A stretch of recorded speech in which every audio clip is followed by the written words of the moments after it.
Hey guys, welcome back to my channel. How are you all doing? How's your day going? And if it's just starting, how was your night? In case you don't know this yet, I'm Praise and you're tuned into Creepypasta with Praise. Talk about obvious. Before we get into our outline for today, I just wanted to let you know that I would really appreciate it if you could stop by at my other socials and give them a follow, subscribe if needed, and just show some support. Thanks. I was thinking of putting on one of their Asian dresses because I wanted to feel the part, but I remember that you guys can't see me, so I guess that's for another time, probably after I get 1,000 subscribers. I'm diverting. For those of you new to my channel, I have a little obsession with Wikipedia, so I almost always read them in every podcast. So yeah, I'm going to read to you right now.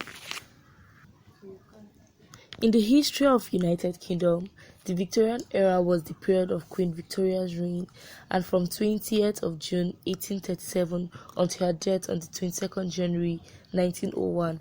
Ideologically, the Victorian era witnessed resistance to the rationalism that defined the Georgian period and an increasing turn towards romanticism and even mysticism and in regard to religion, social values, and arts. One thing I found really fascinating about the Queen Victoria was that she was just 18 when she started to rule, like OMG. She ruled for over 16 years. People say that the Victorian era was a time when there was political stability and cultural norms in England's history, or English history, I don't know. Did you know that they had a great chain of being? And yeah, I'm going to do a whole podcast on this, so just let me know in the comments if you would love to see something like that. So yeah, women couldn't go out without a man. Preferably one she was related to, like a father, a brother, her uncle, or just like a relation or something. Books were sold to teach manners, and I don't see myself surviving in such an era. It was also inappropriate for women to show their ankles, wrists, and necks in public. So yeah, enough with the history, on to the creepy things that were normal during this period. The first one was corpse photography. So at this time, everything was just developing. Photography was newly discovered around this period, and it just seemed to fascinate people a lot. And no surprise there, I'm still fascinated. I guess it's just the idea of being able to capture yourself with a device or an object. And it's amazing. I'm glad they thought so too. It's just creepy that out of everything available, one of the most common things captured then were corpses.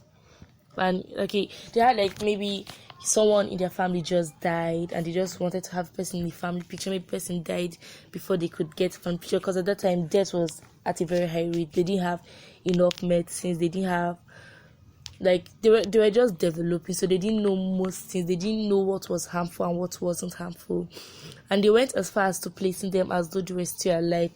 And I don't know, maybe to just have them before the death, before the tragic story and whatnot. Also, their Christmas cards back in the Victorian were nothing jolly. They had dead birds, impersonations of the devil, creepy and dark creatures, you name it. They also believed that Santa Claus and the devil worked together to capture naughty children around the time of Christmas instead of giving them coals. And they depicted Santa as a stalker who watched children and kidnapped them at night. So I don't know, only God knows what he uses them for. Arsenic obsession was something that was also very common. For those of you who don't know what arsenic is, it's a chemical element, a metallic one with the symbol AS and an atomic number of 33. Big deal. Long-term exposure to arsenic from drinking water and food can cause cancer and skin lesions. It has also been associated with cardiovascular diseases and diabetes in utero, and early childhood exposure has been linked to negative impact on cognitive development and increased death in young adults. So yeah, it's not a big deal. In the Victorian era, arsenic was used in almost everything. It was used for murder and suicide. It was found in many foodstuffs and manufactured goods.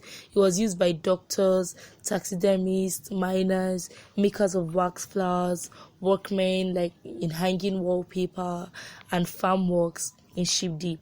So it was found in everything, and it was something that they were just exposed to it constantly, and Too much exposure to arsenic can be very deadly to the system, like I read earlier on. And if maybe for some reason your body found a way to withstand it, it became an addiction for you because your body just kept wanting it. Another one that was very disturbing was it was found in the dresses that most of these noble women wore. And at times, you notice, if you read on, like, the dresses were very flammable back then.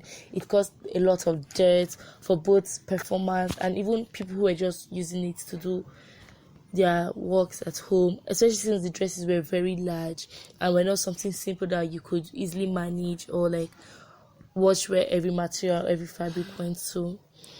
Mummies, that is, apart from their obsession with mummy art, with reading about them, painting them, they also went as far as to grinding mummies to create paint. They called it mummy brown, and it was very common up until when mummies became scarce and museums became strict with mummies and started locking them up before people started going and digging up dead bodies of mostly criminals to try and recreate that particular color. So yeah, that was very creepy. Some people, like all these noblemen and wealthy men, held dinners and parties to just unwrap a mummy in front of their friends, and it was just something that, I don't know, they did it to just show off wealth or property, but it was very common back then. And yeah, in the name of beauty, people would put all sorts of things on their face. Some people put arsenic, some people put dead bodies. They just put all sorts of things on their face because they felt it was going to make them look younger and look better. One that was very common was using raw meat as a mask. They'll make a mask out of raw meat to just put around their face and just leave it on before washing it off. Then, like I've said multiple times, they didn't have medicines, they didn't have qualified doctors, they didn't have knowledge of certain things, so death was very common back then, and so was digging up of graves, sometimes to get possessions of the dead, to sell it, or to just clear up the place, or maybe someone just hired you to just clean the land and you just go on digging graves, straining away bones, or selling it. So yeah, the Victorian era was fucked up, was also a very beautiful time if you filter out all its many defects. And we have come to the end of this podcast. So if you liked it, please share and give this video a like. I upload weekly if I feel like it, and I hope to see you here next week. Bye.